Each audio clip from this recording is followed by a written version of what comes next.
Hello বন্ধুরা, আমি তোমাদের শ্রীরামকৃষ্ণের চিত্রকথা গল্পের বইটি থেকে অন্য আরেকটি গল্প পাঠ করে শোনাচ্ছি। গল্পটির নাম গদাধরের দ্বিতীয়বার ভাব সমাধি। গদার বয়স এখন ৮। এই সময় আর একবার ভাবাবেশ হয়। কামারপুকুরের ৩ মাইল উত্তরে আনুর গ্রাম। ওই গ্রামের দেবী বিশালাক্ষী খুব প্রসিদ্ধ। একদিন গ্রামের মেয়েরা দল বেঁধে বিশালাক্ষী দেবীর মানত শোধ করতে আনুর যাওয়ার জন্য প্রস্তুত হচ্ছেন। গদায়ও তাদের সঙ্গী হলো। পথে ঠাকুর দেবতার গল্প গান করতে করতে চলতে লাগলো। গদায় মিষ্টি গলায় বেশ ভজন গাইছে, কিন্তু সহসা এক ঘটনা ঘটল।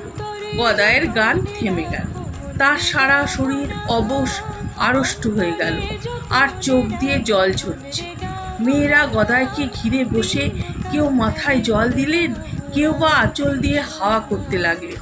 শেষে ধর্মদাস লাহার মেয়ে প্রসন্নময়ীর মনে হলো গদায়ের উপর দেবীর ভর হয়েছে।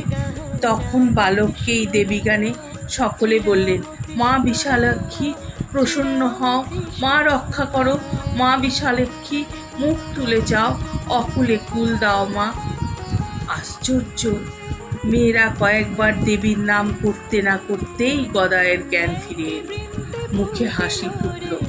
আবার তারা পথ চলতে লাগলো। চন্দ্রাদেবী সব শুনে ভাবলেন গদায়ের মূর্ছা রোগ হয়েছে। খুব ভয় পেয়ে রঘুবীরের পুজো দিলেন, মানত করলেন। বন্ধুরা, তোমাদের যদি ভিডিওটি ভালো লেগে থাকে অবশ্যই লাইক করবে, কমেন্ট অপশানে গিয়ে তোমরা তোমাদের মতামত জানাবে এবং অন্য বন্ধুদের সাথে শেয়ার করতে ভুলবে না। অবশ্যই চ্যানেলটি সাবস্ক্রাইব করবে।